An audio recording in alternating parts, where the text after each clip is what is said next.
Isang estranghero ang biglang naging bahagi ng aking buhay. Hello, Jim, my name is Marikit. I am 18 years old. I have always been a quiet girl from a small town called Lilu in Laguna. People call me Kitty because I'm petite and airy, not exactly timid but someone who keeps an invisible wall between myself and the world. For a little over a year now, I've been living with Elve's mother and her new husband, Mang Tonyo. But we were still almost strangers. I tried to avoid him, not because he gave me any reason, at least not directly, but maybe it was a stubbornness, or just the discomfort of having someone new in our little family when it used to be only Mom and me. My mother tried to convince me that Mang Tonyo was a good man. He only wants to help you, Kitty, she would say sometimes during breakfast, while we shared a simple meal of pandesal and coffee. He did seem kind, bringing flowers for her, asking about the day, attempting small talk about teleseries or music. Still, I answered briefly, dodging conversations and retreating to the room. I was never rude, but didn't give him chance to get close. I think he noticed the cold behavior, but he never said anything. Then one day, grandmother, who lived in a small bahay kubo in San Pablo, had a bad fall and broke her leg. Mom didn't hesitate, she packed her bags and left immediately to care for her. The house suddenly felt emptier with just Mang Tonyo and me sharing the quiet space. I was determined to keep a distance, maintain the routine, and avoid interactions. But everything was about to change. The morning after Mom left, I needed to use the car to buy groceries at the market. But when checked, the rear tire was flat. I froze, unsure what to do. I had never changed a tire before, not even once. Hesitant, I told Mang Tonyo when he came home from work. Didn't expect much from him since I had kept him at arm's length. To Jimba's surprise, he said he would help me. Come on, Kitty, you've never changed a tire, right? No worries, today you'll learn. I crossed the arms, watching from a distance, trying to hide discomfort. But something began to shift, the way he calmly explained each step before doing it, like talking to a curious child. He wasn't arrogant, he was patient. First, make sure the car is properly lifted on the jack. If it's unstable, it's dangerous. He placed the jack under the car and slowly turned the handle. The metal creaked quietly in the silent garage. I stayed still, noticing him glance at me as if waiting for a reaction. It's not as hard as it looks, he smiled softly. You can come closer if you want to see better. I moved closer, skeptical but curious, stopping beside him as he loosened the lug nuts on the flat tire. I've seen this on YouTube, I murmured, mostly to fill the silence. Never thought I'd actually do it myself. Mang Tonyo chuckled quietly, you warm sound. That's common. We think we'll never need it, then life surprises us. I smiled involuntarily and quickly regretted it. Didn't want him to think like this moment. But deep inside, felt oddly relieved. It was good to have someone there, especially alone at home. After a few minutes, he took off the flat tire and put on the spare. Done, he said, standing up and brushing his jeans. Now you're ready to hit the road again. I still didn't know how to respond properly. Thanks, I whispered, almost tired. Really? He smiled openly this time. No problem. If you need help again, just ask. Maybe next time you'll try it yourself. That idea made my stomach flutter, not in a bad way. I didn't know what to say after that. It wasn't anything special, but his genuine, kind tone made me question in my own walls. Evie was so resistant. He was just trying to help. Right. Better put away the tools, he said while I stood there lost in thought. Carrying the old tire under his arm, he walked with a light step, unaware of the storm inside in my head. Are you okay? He asked, noticing me still staring at the car. Yeah, I answered too quickly. He raised an eyebrow but didn't push. That was it. He went back inside, leaving me alone again. That night, I tried to watch a movie in my room but couldn't focus. Every time I tried to follow the story, my mind wandered. I had always been good at building walls between myself and people, especially when someone new entered our lives. Maybe it was protective instinct learned over the years. But had been unfair to Mang Tonyo. He never showed any signs of wanting more than to be kind. Until now, he respected the space even when it was cold. The next day, I went to the market early, double-checked the tire, and drove off. While driving, I realized something strange. Felt flicker of gratitude. Gratitude for having someone at home who, despite my defenses, was willing to help. It seemed silly, but that small moment changed something inside me. When I got home, Mang Tonyo was in the kitchen, whistling softly. The smell of brewed coffee and toasted bread filled the air. I paused at the door, unsure how to act. "Ah, Kitty," he said, turning with a smile. "You're early. Want some coffee?" "Sure." I surprised myself with how quickly he answered. I stepped inside, placing the grocery bags on the table. "Thanks." He poured 2 cups and set one before me. "How was the market?"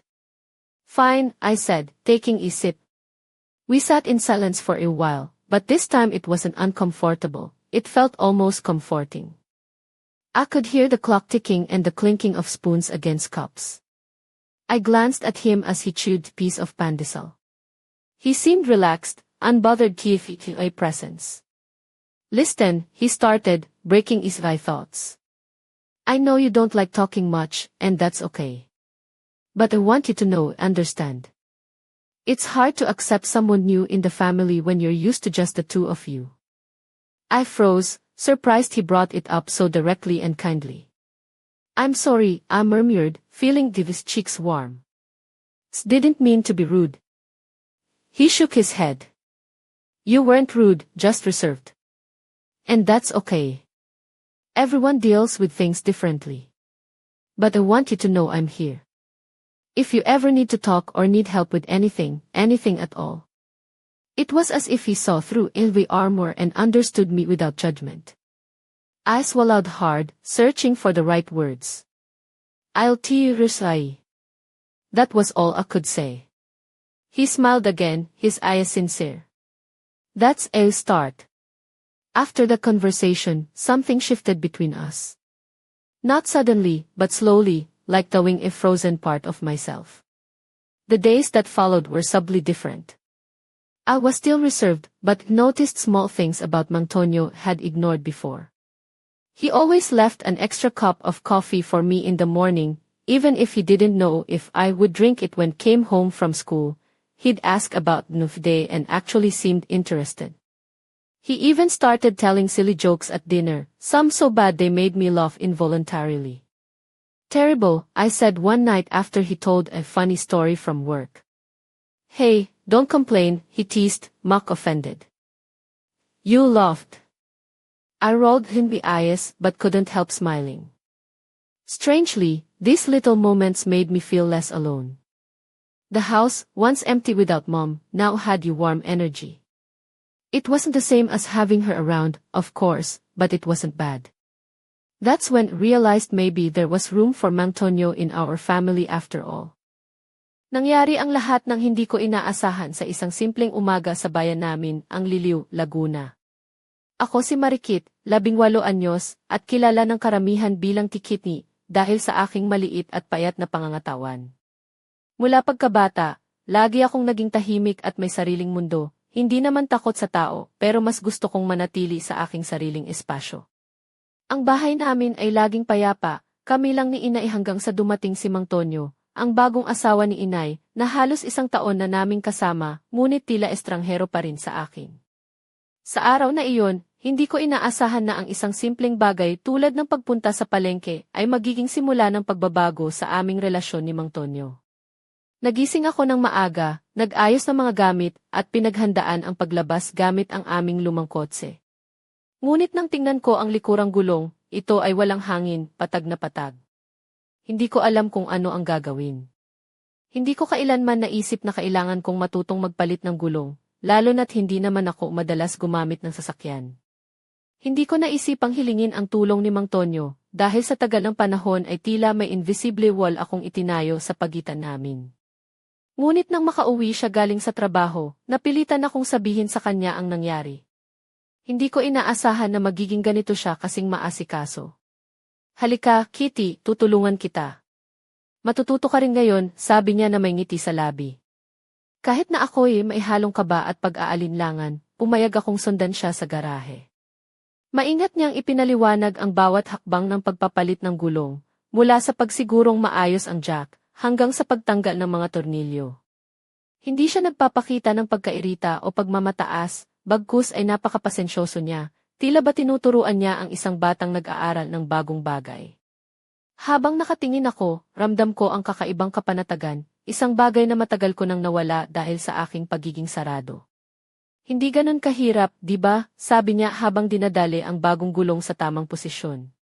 Nilapitan ko siya ng dahan-dahan, tinanaw ang proseso, at hindi ko maiwasang ibulong, nakakita ako nito sa internet, pero di ko inakalang kailanman gagamitin ko. Napahalik siya ng bahagya sa mailabi habang tumatawa ng mahina. Lagi yan nangyayari. Akala natin hindi natin kakailanganin, pero ang buhay ay may paraan para ipakita na kailangan mo pala. Hindi ko maintindihan kung bakit pero may unti-unting pag-init sa aking dibdib, isang pakiramdam na tila ba may bagong bukas na pintuan sa pagitan namin.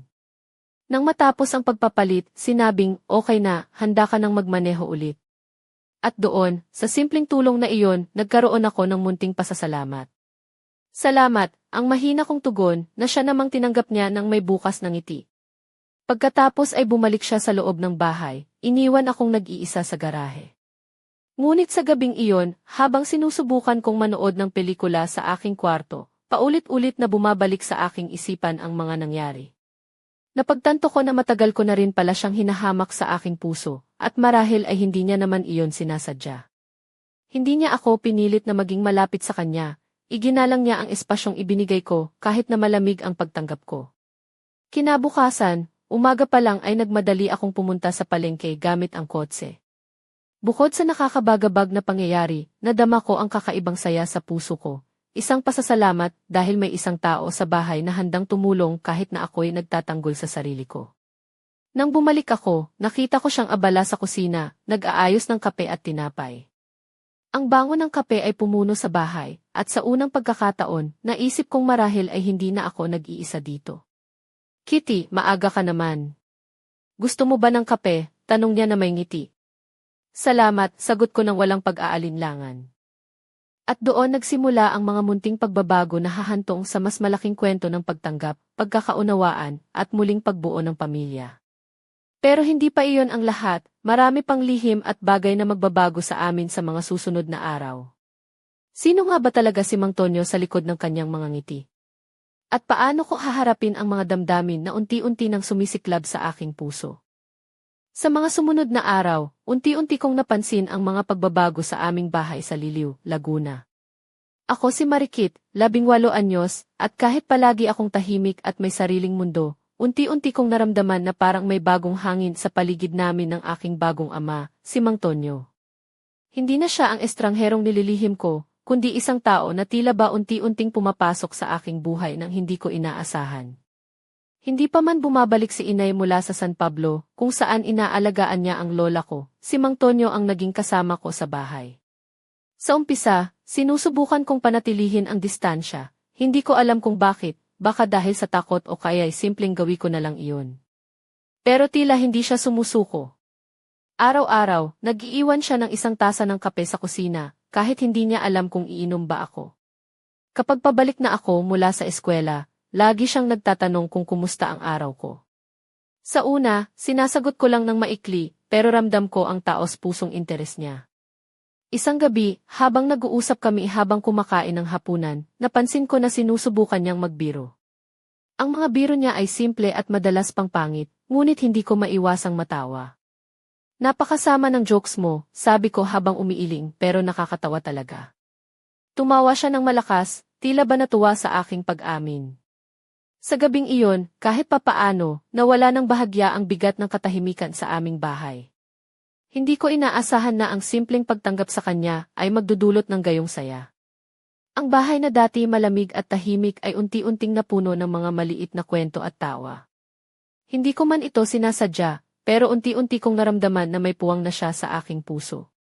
Isang araw, habang nagtatrabaho siya sa kusina, tinanong ko siya, ano ba talaga ang gusto mo sa akin?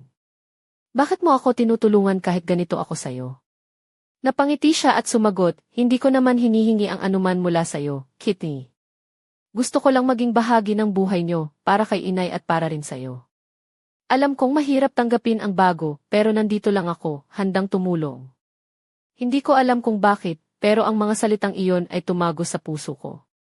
Marahil ay sobra akong naging matatag sa pagtatanggol ng sarili ko, ngunit ngayon ko naiintindihan na hindi naman siya kaaway.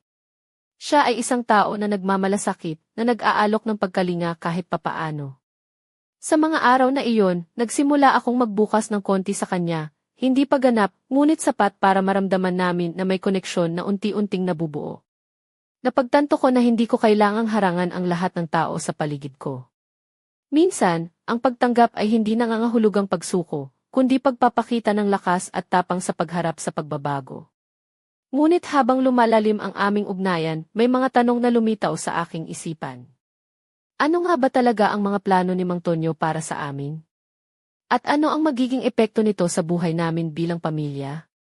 Hindi ko pa alam, ngunit handa akong harapin ang mga susunod na kabanata ng kwento na ito, kahit papuno ito ng mga sorpresa at hamon. At higit sa lahat, may isang lihim na unti-unting lumilitaw sa likod ng mga ngiti ni Mang Tonyo, isang lihim na magpapabago sa lahat ng aking inaasahan. Hindi ko inaasahan na darating ang araw na iyon sa aming bahay sa Liliw, ang araw na ang tahimik kong mundo ay babaliktarin ng isang simpleng insidente. Ako si Marikit, 18 anyos, nakilala bilang Kitty, dahil sa aking maliit na pangangatawan at mahinhing personalidad. Sa loob ng mahigit isang taon, nanirahan kami ni Inay kasama si Mang Tonyo, ang bagong asawa ni Inay, ngunit tila ba estranghero pa rin kami sa isa't isa. Isang araw, kinailangan kong gamitin ang sasakyan papunta sa palengke para bumili ng mga pang-araw-araw na gamit. Ngunit nang tingnan ko ang likurang gulong, napansin kong ito ay patag. Hindi ko alam kung paano magpapalit ng gulong at hindi rin ako sanay sa ganitong mga bagay. Naramdaman kong parang bumagsak ang mundo ko nang makita iyon. Nakatayo lang ako sa gilid ng kotse, hindi makagalaw habang iniisip kung paano ko ito aayusin. Nang dumating si Mang Tonyo galing trabaho, hindi ko na napigilan ang sarili ko at sinabi ko ang nangyari. Inakala kong hindi siya magbibigay ng pansin dahil sa malamig kong pagtanggap sa kanya, ngunit nagulat ako nang sabihin niyang tutulungan niya ako at ituturo pa niya kung paano ito gawin. Halika, Kitty, ngayon mo matutunan, ang sabi niya nang may ngiti. Habang siya ay maingat na nagpapaliwanag ng bawat hakbang, naramdaman kong may kakaibang init sa aking dibdib. Hindi siya nagmamadali o nagpapakita ng inis, bagkus ay may malaking pasensya, na tila ba tinuturuan niya ako ng isang bagong mundo. Sa bawat pag-ikot ng manibela ng jack, ang ingay ng bakal ay tila isang musika sa tahimik na garahe. Lumapit ako upang mas makita ang proseso. Nang tanggalin niya ang mga tornilyo ng gulong, napatingin ako sa kanya at sinabi, nakakita ako nito sa internet, pero hindi ko inakala na magagamit ko ito. Tumawa siya ng mahina, isang tunog na nagpapalambot sa aking puso. Madalas yan, akala natin hindi natin kakailanganin, pero minsan ang buhay ay may ibang plano. Nang matapos niyang palitan ang gulong, sinabi niyang, handa ka na ulit magmaneho. Hindi ko alam kung paano tumugon, kaya sa halip ay mahina kong binitiwan ang isang salamat. Ngunit ang ngiti niya ng iyon ay naging simula ng isang bagong kabanata sa aming relasyon.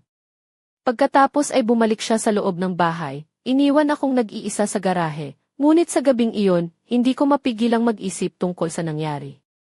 Sa kabila ng aking mga pagtatanggol at pagmamartsa sa sarili, napagtanto ko na hindi siya kaaway. Hindi niya ako pinilit na maging malapit sa kanya. Iginalang niya ang aking espasyo, kahit na malamig ang pagtanggap ko. Kinabukasan, napaaga akong pumunta sa palengke, dala ang bagong gulong na siya kong ipinagmamalaki.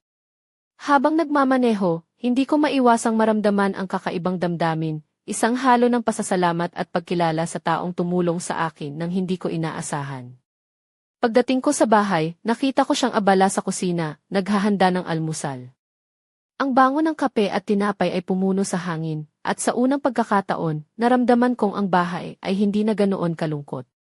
Kitty, maaga ka ngayon. Gusto mo ba ng kape? Tanong niya na may ngiti. Salamat, sagot ko ng mabilis. Naupo kami sa mesa, nag-inuman ng kape, at napansin kong hindi na ganoon kabigat ang katahimikan. Para bang may bagong umaga sa aming dalawa, isang simula ng pagtanggap at pag-unawa. Ngunit hindi pa doon nagtatapos ang kwento. Sa likod ng mga ngiti at simpleng tulong ni Mang Tonyo, may mga bagay na unti-unting lumilitaw, mga lihim at damdaming hindi ko pa lubos na naunawaan. At sa kabila ng aking mga pagtatanggol, parang unti-unti akong natututo na tanggapin ang pagbabago, kahit na mahirap. Sino ba talaga siya? Ano ang mga plano niya sa aming pamilya? At higit sa lahat, paano ko haharapin ang mga damdamin na unti-unting sumisiklab sa aking puso? Marahil, ang sagot ay nasa mga susunod na araw. Ngunit sa ngayon, ang tanging alam ko ay ang aking mundo ay hindi na magiging tulad ng dati. Hindi ko malilimutan ang araw na iyon sa aming bahay sa Liliw, Laguna, ang araw na unti-unti kong naramdaman ang pagbabago sa pagitan ko at ni Mang Tonyo. Ako si Marikit, 18 anyos, at kilala bilang Kitty, dahil sa aking maliit na pangangatawan at mahinhing personalidad. Sa loob ng mahigit isang taon, kami ni Inay ay nakasanayang mag-isa, ngunit nang dumating siya, tila baga nagbukas siya ng pinto sa isang bagong mundo na hindi ko inaasahan. Pagkatapos ng insidente sa gulong, nagsimula akong magbukas ng konti sa kanya. Hindi pa ganap, ngunit sapat na para mapansin naming pareho na may pagbabago. Isang hapon, habang naglilinis ako ng mga gamit sa sala, lumapit siya at nagtanong, Kitty, gusto mo ba ng tulong? Hindi ko na tinanggihan, bagkus tumango ako ng bahagya. Habang tinutulungan niya akong ayusin ang mga gamit, napansin ko ang kanyang mga mata na puno ng kabaitan at pasensya. Hindi namin inaasahan, unti-unti kaming nagkaroon ng mas maraming oras na magkasama. Sa gabi, madalas kaming manood ng mga paborito niyang pelikula sa lumang TV sa sala. Nakakatuwang malaman na pareho pala kami ng hilig sa mga klasikong pelikula na minsan ay pinapanood ni Inay noon. Sa bawat tawanan at kwentuhan, unti-unting nabubuo ang isang koneksyon na matagal ko nang pinigilan. Isang gabi, habang nag-uusap kami tungkol sa mga pelikula, napansin ko na masaya siya. Napangiti ako nang makita ang ngiting iyon, isang ngiti na hindi ko pa nakikita sa kanya noon. Sa pagkakataong iyon, naisip ko na marahil hindi siya ganoon kalayo sa akin gaya ng aking iniisip. Ngunit hindi rin mawawala ang mga sandaling nahihirapan ako. May mga pagkakataon na nahihirapan akong buksan ang aking damdamin, natatakot akong masaktan o masayang ang lahat ng unti-unting nabuo. Minsan, nagtataka ako kung bakit ako naging ganito, bakit ako nagtatayo ng mga pader sa paligid ko, lalo na sa mga taong nagmamalasakit sa akin. Isang araw, habang nagluluto ako ng hapunan, napansin kong nililinis ni Mang Tonyo ang kusina ng maingat. Lumapit ako at tinulungan siyang ilagay ang mga plato sa mesa. Hindi namin kailangang magsalita ng madalas para maramdaman ang samahan. Ang mga simpleng gawaing iyon ay naging paraan namin para mas makilala ang isa't isa. Habang kami ay kumakain, tinanong niya ako, Kitty, ano ang mga pangarap mo? Napahinto ako sa pagkain at tiningnan siya. Hindi ko inaasahan ang tanong, kaya sumagot ako ng tahimik, gusto kong makatapos ng kolehiyo at magkaroon ng trabaho na makakatulong sa pamilya. Ngumiti siya at sinabing, kaya mo yan. Andito lang ako para sumuporta sa'yo. Ang mga salitang iyon ay nagbigay sa akin ng lakas. Hindi ko man siya tinanggap agad sa puso ko, naramdaman kong may isang tao na handang sumuporta, kahit na sa mga panahon na ako'y mahina. Unti-unti, ang mga pangarap na dati tila malabo ay naging mas maliwanag dahil sa presensya niya. Ngunit sa kabila ng lahat ng ito, alam kong may mga tanong pa rin na kailangang sagutin. Ano ba talaga ang ibig sabihin ng aming bagong samahan? Paano ko haharapin ang mga damdamin na nag-uumapaw sa loob ko? At higit sa lahat, ano ang susunod na hakbang sa aming bagong pamilya? Hindi ko pa alam ang mga sagot, ngunit handa akong harapin ang mga ito. Sapagkat sa kabila ng pag-aalinlangan at takot, naramdaman ko na sa wakas, hindi na ako nag-iisa. Hindi ko pa rin malilimutan ang gabing iyon nang unti-unting nagbukas ang pinto ng puso ko sa presensya ni Mang Tonyo. Ako si Marikit, 18 anyos, at sa mahabang panahon, naging matatag ako sa pag-iwas sa kanya kahit na nasa iisang bahay kami. Ngunit nangyari ang isang bagay na nag-iwan sa akin ng malalim na pag-iisip at pagdududa sa sarili kong mga desisyon. Habang kami ay naghahapunan, bigla siyang nagtanong, "Kitty, bakit mo ako iniiwasan noon?" Hindi ko inaasahan ang tanong na iyon, kaya napatingin ako sa kanya ng matagal. Sa loob ng maraming buwan, ipinakita ko ang malamig na panig ko, dala ng takot at pagkabahala na may isang tao na papalit sa pwesto ni Inay sa puso ko. Ngunit ngayon, tila ba naglalakas loob akong aminin ang nararamdaman. Hindi ko alam kung bakit, sagot ko ng may bahagyang pag-aalinlangan. Siguro takot ako. Takot na masaktan o mawala ang mundo na sanay akong tirhan. Napatingin siya sa akin ng may pag-unawa, at sa kanyang mga mata, nakita ko ang kabutihang matagal ko nang hindi napansin. Hindi mo kailangang matakot, Kitty, wika niya ng may banayad na tinig.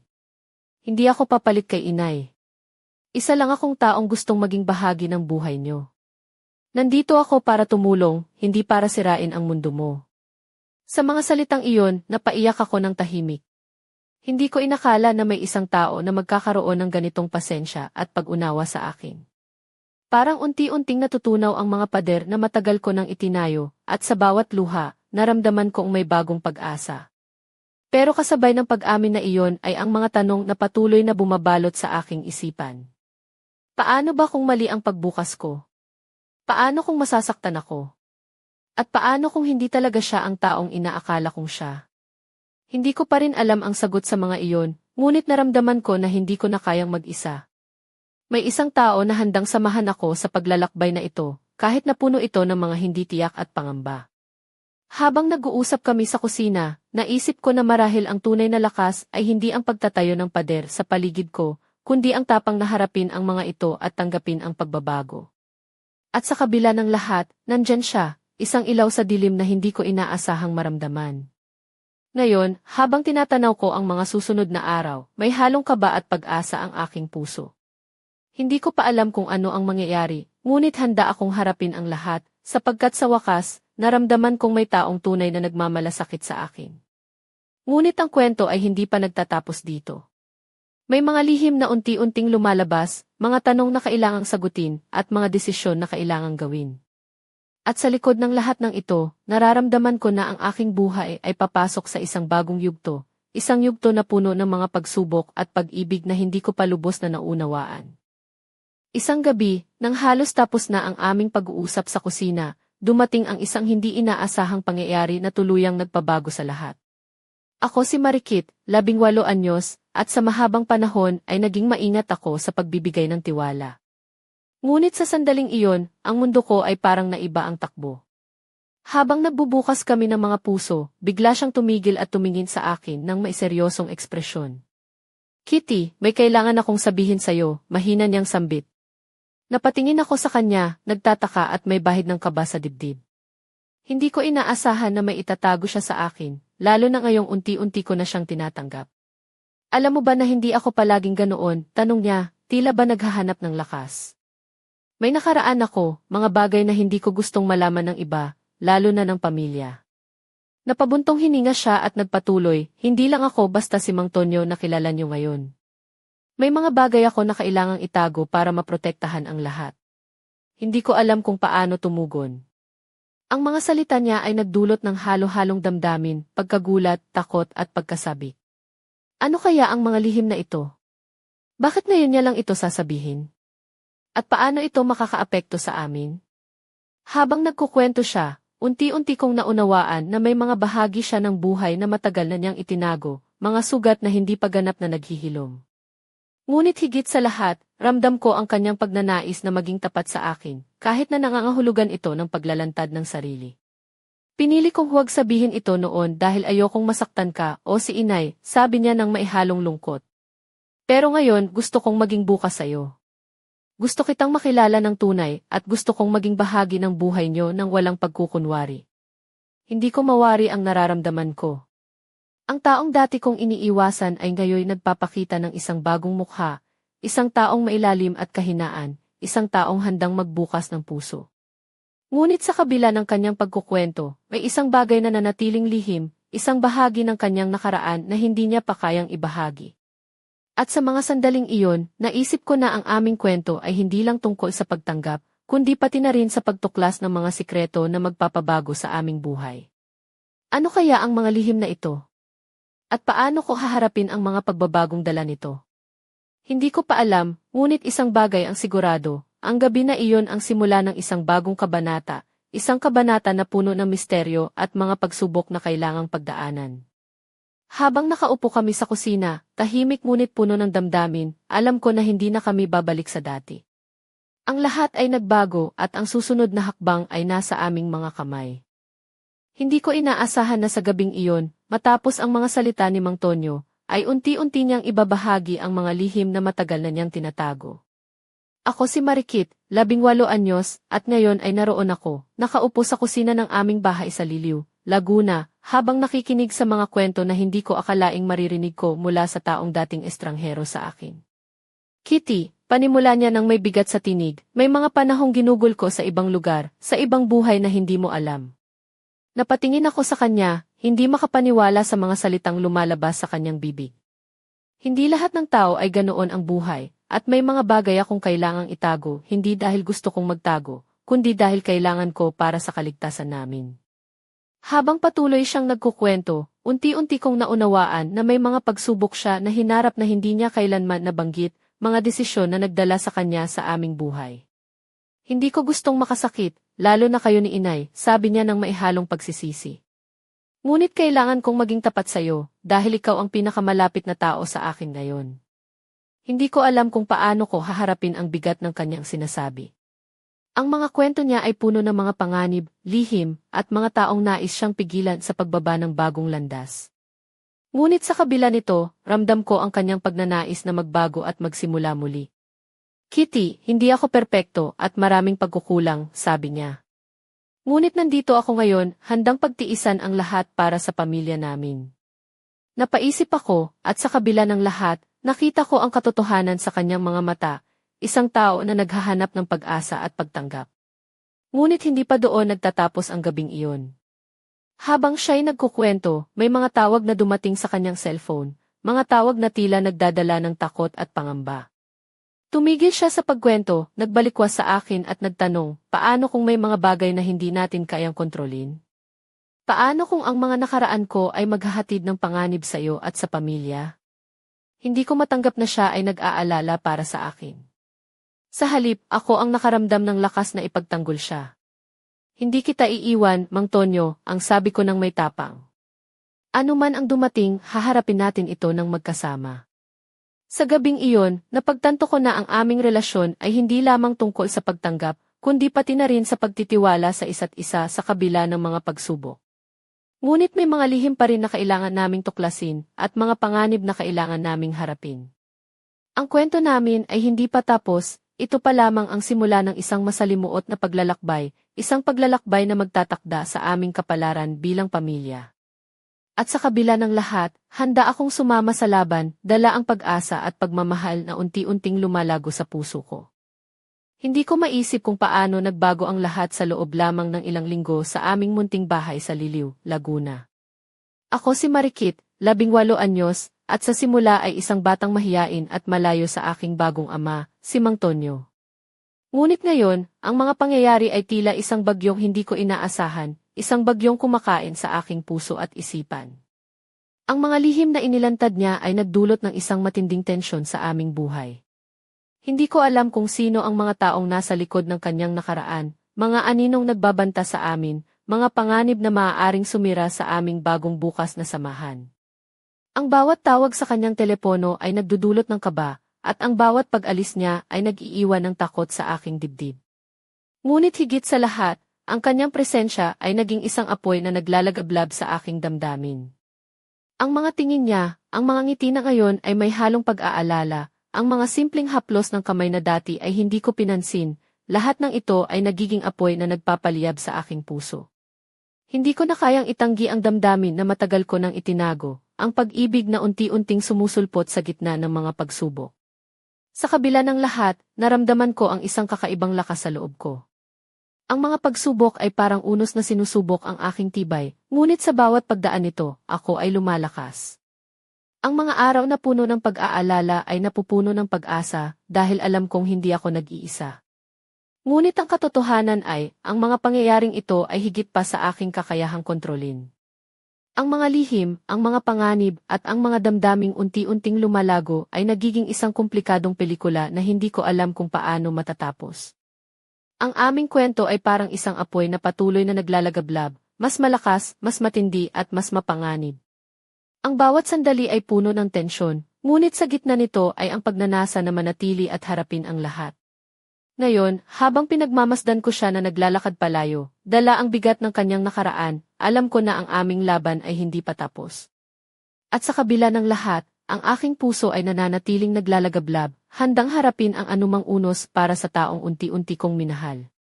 Ang susunod na kabanata ay naghihintay, puno ng mga tanong, mga lihim, at mga pangakong kailangang tuparin. At ako, si Marikit, ay handang sumabak sa laban na ito, hindi bilang isang estranghero, kundi bilang isang babae na may tapang at pag-ibig na walang hanggan. Hindi ko inakala na ang buhay ko sa Liliw, Laguna ay magiging ganito kasalimuot at puno ng emosyon. Ako si Marikit, 18 anyos, na dati tahimik at may sariling mundo, ngunit ngayon ay nasa gitna ng isang kwento na hindi ko lubos maunawaan, isang kwento ng pagtanggap, pagtatapat, at mga lihim na bumabalot sa aming pamilya. Sa mga nagdaang linggo, unti-unti kong nakilala si Mang Tonyo, hindi lamang bilang bagong ama sa bahay, kundi bilang isang tao na may malalim na nakaraan, puno ng mga pagsubok at pangarap. Sa kabila ng lahat ng iyon, naramdaman ko ang isang koneksyon na hindi ko inaasahan, isang pag-ibig na unti-unting sumisiklab sa puso ko. Ngunit sa kabila ng mga ngiti at mga sandaling puno ng saya, may mga aninong lumilitaw mula sa kanyang nakaraan na nagbabanta sa aming kapayapaan. Ang mga tawag na tinatanggap niya, ang mga lihim na hindi pa niya ganap na naibabahagi, ay nagdudulot ng takot at pag-aalala sa akin. Hindi ko alam kung ano ang kailangang mangyari sa amin, ngunit alam kong hindi ito magiging madali. Isang gabi, habang kami ni Mang Tonyo ay nag-uusap sa ilalim ng mga bituin sa aming bakuran, sinabi niya sa akin, "Kitty, alam kong mahirap tanggapin lahat ng ito, ngunit nais kong malaman mo na nandito ako para sa iyo at para sa pamilya natin. Ano man ang mangyari, haharapin natin ito ng magkasama." Napaiyak ako sa mga salitang iyon. Sa kabila ng lahat ng takot at pagdududa, naramdaman ko ang tunay na pagmamahal at pangako sa kanyang mga mata. Hindi ko na kayang itago ang nararamdaman ko pa sa kanya, isang pagmamahal na matagal ko nang itinatago sa likod ng aking mga pader. Ngunit sa sandaling iyon, isang tawag ang pumasok sa kanyang telepono. Tumingin siya ng seryoso at sinabi, "May mga bagay pa akong kailangang ayusin, mga taong kailangang harapin. Hindi ito ang katapusan, Kitty. Ito ay simula pa lamang." Ang puso ko ay kumabog ng mabilis. Alam kong ang aming kwento ay hindi pa tapos, may mga laban pa kaming kailangang harapin, mga lihim na kailangang ilantad, at mga pangakong kailangang tuparin.